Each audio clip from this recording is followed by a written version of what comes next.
Amar attitude చాలా నచ్చుద్ది. చాలా polite, plus 10 మందిలో కలిసిపోయే. సో అలా మా ఇద్దరికి నేను ఆంటీ అది అర్థమవుతుంది. కాకపోతే అమరు అంటే మేనత్త లేకపోతే మేనమామన? లేదు, యాక్చువల్లీ అంటే ఫ్యామిలీ ఫ్రెండ్స్ మీ. కాకపోతే మా ఇంట్లో అబ్బాయి లాగా చూస్తూ ఉంటారా? లేదు, కొంతకాలంగా ఒక 10 years నుంచి పరిచయం, కానీ ఫ్యామిలీ ఫ్రెండ్స్ లాగా ఉన్నాము. చాలా కాలంగా తన యాటిట్యూడ్ నచ్చి ఈరోజు విన్నర్గా ఉండాలన్నా, ఇప్పుడు అంటే విన్నర్ రన్నర్ అనుకుంటే హౌస్లో చాలామంది అందులో టాలెంటెడ్ 10 yearsగా చూస్తామంటున్నారు కదా. అమర్ యాటిట్యూడ్ ఎలా ఉంటుంది? ఇప్పుడు బిగ్ బాస్ హౌస్లో అమర్ యాటిట్యూడ్ చూసారు, ఇప్పుడు పర్సనల్గా మీరు బయట తన యాటిట్యూడ్ని చూసారు. మీకు ఏమైనా తేడా కనిపించిందా? మీరు అమర్తో ఎవరు ఒకసారి కలిస్తే మళ్ళీ ఇంకోసారి తన్ని వదులుకోలేము, అలాంటి యాటిట్యూడ్ అనమాట. హౌస్లో అందరితో కలిసిపోవడము ఆ విధంగా, అండ్ తను ఎలా ఉన్నాడో అలాగే ఉండడం.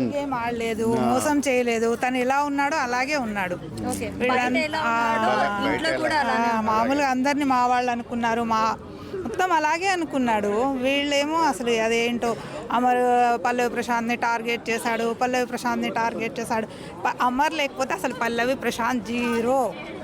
అమరే కదా పల్లవి ప్రశాంత్ చెప్పి నేను రైతు బిడ్డ అని చెప్పుకుంది, అంతే కదా. అసలు పల్లవి ప్రశాంత్ గురించి ఎవరికి తెలియదు అసలు అప్పటి వరకు, ఎవరు ఈయన ఏంటి అన్నది. అమర్ గురించే కదా పల్లవి. అమర్ ఒక విన్నర్గా ఉండాల్సిన అమరు ఒక రన్నర్గా ఉన్నాడు. ఒక సామాన్యమైన వ్యక్తి విన్నర్ అయ్యాడు. దీన్ని ఎలా చూడొచ్చు అంటారు?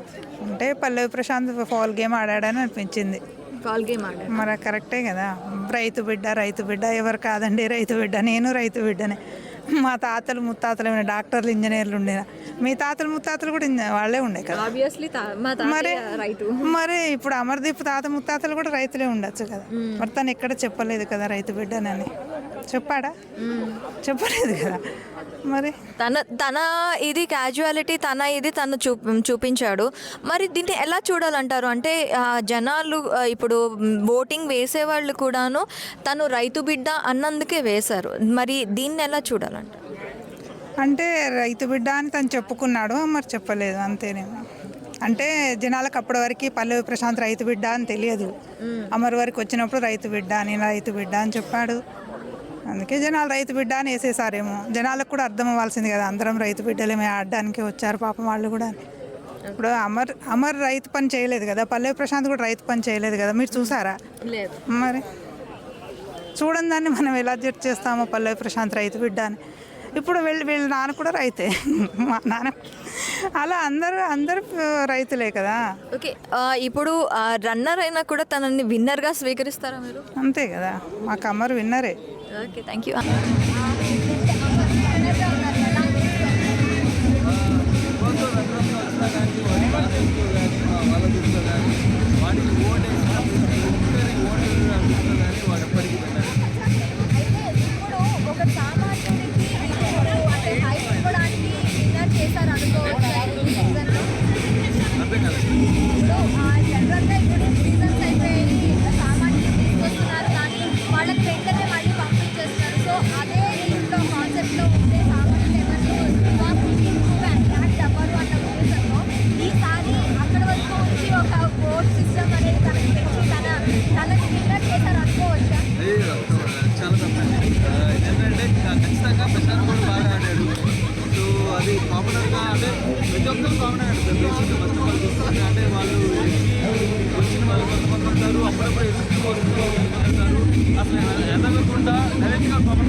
రిలేటివా? లేదు లేదు జనరల్ ఆడియన్గా audience okay. Amar TV shows చూస్తూ ఉంటారా? సీరియల్ చూసాము. సీరియల్స్ చూస్తూ ఉంటారు. అయితే ఇప్పుడు అమర్ అంటే ఒక జనరల్ ఆడియన్గా వెళ్ళి విన్నర్ అయ్యాడు అతను. అమర్ రన్నర్ అయ్యారు, ఎలా చూడొచ్చు అంటారు దీన్ని? విన్నర్ అవ్వచ్చు. ఆహా కాదు, తనుకి విన్నర్ అయ్యాడు, తిను రన్నర్ అయ్యాడు, దీన్ని ఎలా చూడొచ్చు అంటారు? అతనికి అలా యాజ్ ఏ ఫ్యాన్గా వచ్చారు అమర్కి మీరు? అంటే విన్నర్ అయినట్టే తను, అంటే సింపతి వల్ల కొంచెం ఓట్లు అయ్యి పడవచ్చు కదా. గేమ్ ఆడినా కూడా అందరూ ఆడతారు, తను ఇక్కడ దాకా వచ్చాడంటే ఫస్ట్ ప్లేస్లో ఉన్నట్టు. Thank you. నా పేరు కె శ్రీనివాస్, నేను జర్నలిస్ట్ని. ఓకే. అయితే ఇప్పుడు అమర్దీప్ అనే అతను Bigg Boss 7 Telugu title cup కోసం కంటెస్టెంట్గా ప్రేక్షక జన హృదయాభిమానుడు ఆయన.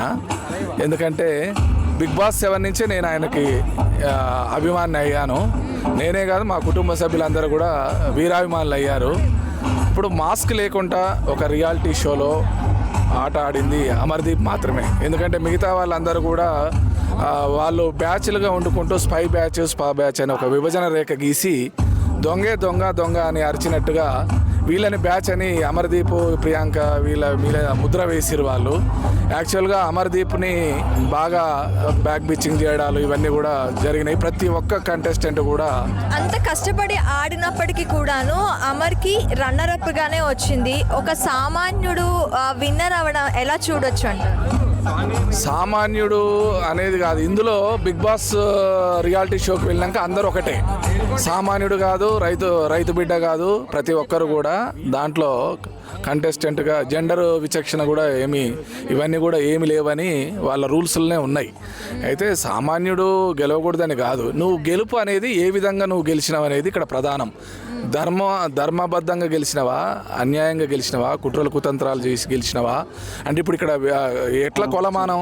ఒక వ్యక్తిత్వం ఈయన ముసుగేసుకొని నటిస్తుండా జీవిస్తుండా అనేది కదా పరిగణలోకి తీసుకునేది.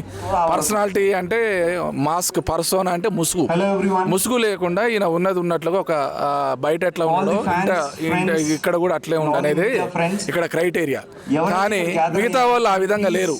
ఈ బిగ్ బాస్ 7 ఈ షోలో, రియాలిటీ షోలో ఒక అమర్దీప్ మాత్రమే ఇంటా బయట కూడా ముసుగు లేకుండా చాలా చక్కగా దాన్ని గేమ్ షోని ఆడాడు అన్నట్టు. అందుకే చాలా మంది అభిమానులు అయ్యారు. ఇక్కడ కన్నింగ్ చేసో లేదా కుట్రలు కుతంత్రాలు చేసో బ్లాక్మెయిల్ చేసో జరిగేది కాదు. ఆట అంటే నిజాయితీ నిబద్ధత ఉండాలి. ఎన్నో ఆటలు ఆడతాయి, గెలుపోవటంలు అనేది సహజం. నేను నాకే కప్పు ఇవ్వాలి, నేనే గెలవాలి అనేది దానికోసం బెదిరించడాలు అభిమానులు ఎవరైనా సరే ఆ విధంగా చేయడం అనేది కరెక్ట్ కాదు. ఇక్కడ ఓన్లీ ధర్మబద్ధంగా ఆడింది అమర్దీప్ అనేది మా విశ్వాసం, అభిమానం, అభిప్రాయం. రన్నర్ అయినా విన్నర్ గానే చూస్తామంటారు అందరూ. ఇప్పుడు నేను ఆల్రెడీ కామెంట్స్లలో కూడా అదే పెట్టిన, Bigg Boss 7 Telugu title cup winner పక్కా ఆయనే. ఆ ప్రేక్షక జన హృదయుడు ఆయనే, అమర్దీప్ మాత్రమే. ఆయన ఇప్పుడు రన్నర్గా వచ్చినా కూడా అందరి జనం దృష్టిలో మాత్రం విన్నర్ ఆయన. ఓకే, థ్యాంక్ యూ అండి, థ్యాంక్ యూ వెరీ మచ్.